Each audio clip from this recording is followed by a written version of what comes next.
This segment is sponsored by Dennis Goins of DennisGoins.com.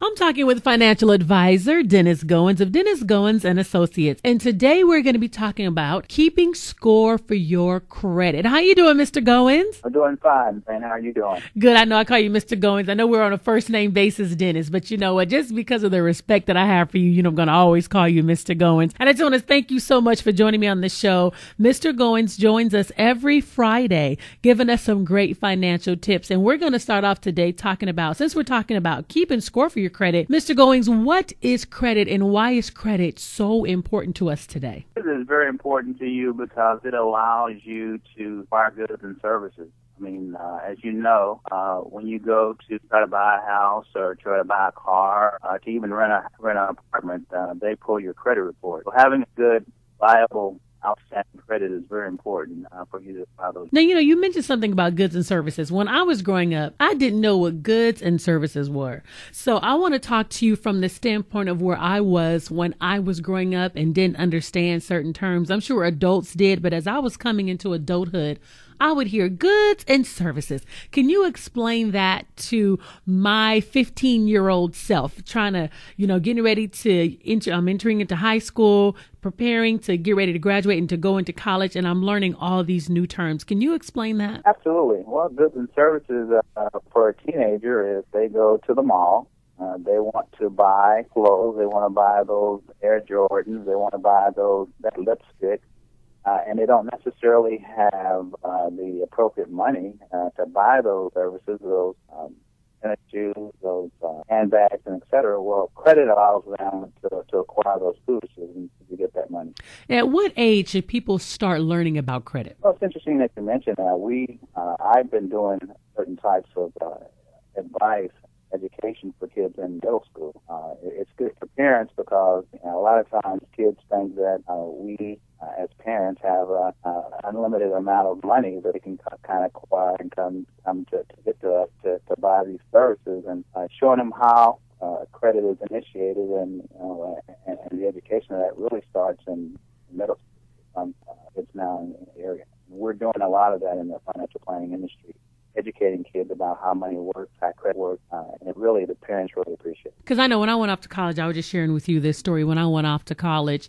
And I remember it was like the first 2 weeks into school, and I went over to the student union, and there were some tables set up, and there were some people there with their tables signing people up for credit cards. And I will never forget, I went over to one of the tables, and a gentleman encouraged me to sign up for a credit card. And I remember telling him specifically, well, I don't have a job. And he said, oh, don't worry about it.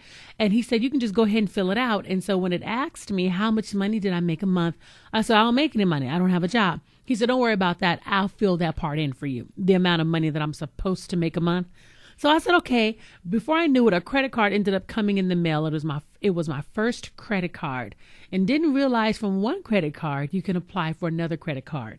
Well, needless to say, ended up running up that credit card, got another credit card at a department store, ran that credit card up, and didn't realize I got some bills that's going to be coming in pretty soon. And when the bills came, I could not afford to pay the bills, none of the credit cards. So immediately here I am, a freshman in college, and I've damaged my credit. And I don't know how many people have gotten caught up into that. And so now when I talk to kids on their way to college, I let them know, beware of that, because that will get you caught up and damage your credit very early. So I was 18 years old with damaged credit. How can someone like me at that time actually repair their credit? Well, you mentioned something very interesting. Getting into a deal is very easy, getting credit cards, but getting out of it without damage is another issue. And that's where the education, again, starts back in middle school and high school before kids go off to college, because obviously they're key game for a lot of the credit card issuers to get them signed up and working with multiple credit cards. And, of course, who's going to hopefully have to pay for that? It's probably going to come back to the parents.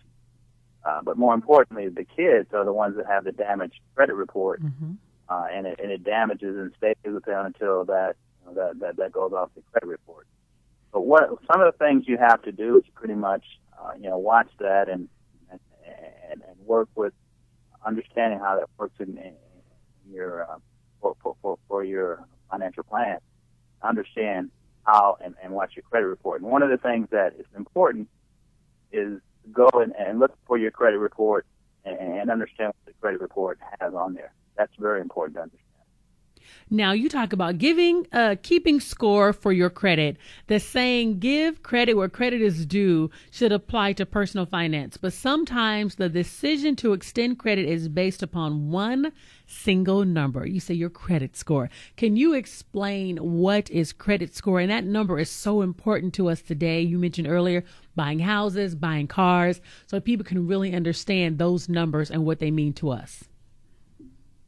The most common credit score, well, there's two entities you have to understand. First is your credit report, and secondly is your credit score. Your credit score is what we call FICO. It stands for Fair Isaac Corporation. That's a three-digit number that is used, most lenders use to determine your ability to obtain credit. And that score can range from a low of 300 to a high of 850. As I mentioned to my daughters, when you're basically pursuing a companion, you know his name, but you need to understand and know his credit. It's his FICO score also, because that tells a lot about the individual. But some of the percentages that we show as far as a rating of a FICO score, a super prime FICO score can be 720 or higher. 45% of the U.S. population has what we call a super prime FICO score. From 660 to 719, that's what we call a prime FICO score. That's about 20% of the country has that. And of course, then we get into the subprime, core subprime. If you have a 620 to 659 FICO score, you're considered subprime. And that's a little bit below on the margin as far as good credit. And if you have anything under 620, then you're considered a deep subprime FICO score, high risk for the lender. And lenders look at that, as I mentioned, to determine your ability to loan, and it affects your interest rate. Pretty much, this is how the FICO score is calculated. 35% of that's pretty much on your payment history, and that's what we start talking about the college kids when you first develop credit cards and whatever. That's your payment history, and the amount you owe is 30% of that. And the length of credit history that you have, 15% of your FICO score is based on that. And new credit is 2%. That's why when you apply or have any types of information on your credit score, that can harm your credit score too, because 10% of your credit score goes on new credit and new applications. And the type of credit you use, 10% of that is. You have a credit card or a revolving credit at a store like a Macy's or JCPenney, that's more risky than it would be a mortgage or a car loan. So that's pretty much some of the components as far as a FICO score. One of the things you should do is contact the credit rate agencies, and each year you can go to this website, annualcreditreport.com. That's important, annualcreditreport.com. You can go and get one free credit report per year from the three major credit reporting agencies. That's Experian, TransUnion, and Equifax. Or you can call them at their toll-free number, 877-322-8228. That's important because a lot of, with fraud and whatever's going on now in the United States and all across the world, it's important to see what's on your credit report. You can get one free credit report a year for calling annualcreditreport.com, and that's very important that everybody should do that.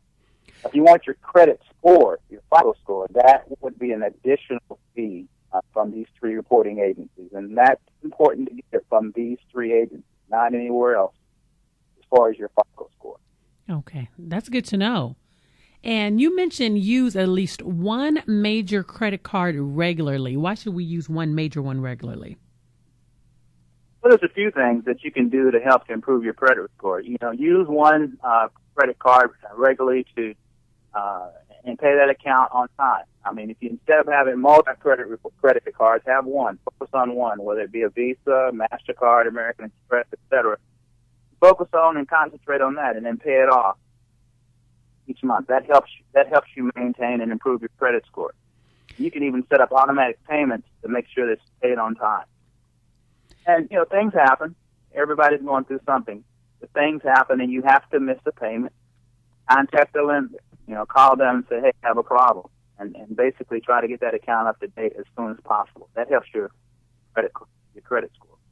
And also keep the balances low on credit cards and other revolving credit. As I mentioned, some of the revolving credit at department stores and credit cards, that is very important as far as maintaining your FICO score. So you try to keep those balances low on there in case it helps your FICO score. And use the older credit cards occasionally to keep them active. You don't want to close out any particular credit card account, even if you don't use them on a regular basis, because that affects what we call your utilization rate. If you close those accounts out, that reduces the amount of credit that you have outstanding, available, not outstanding. So you want to not necessarily close your credit cards. You want to basically maintain those open even if they have a zero balance.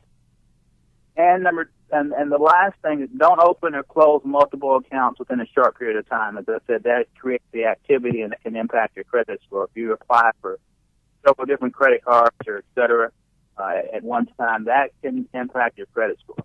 And it's very important to monitor your credit report regularly.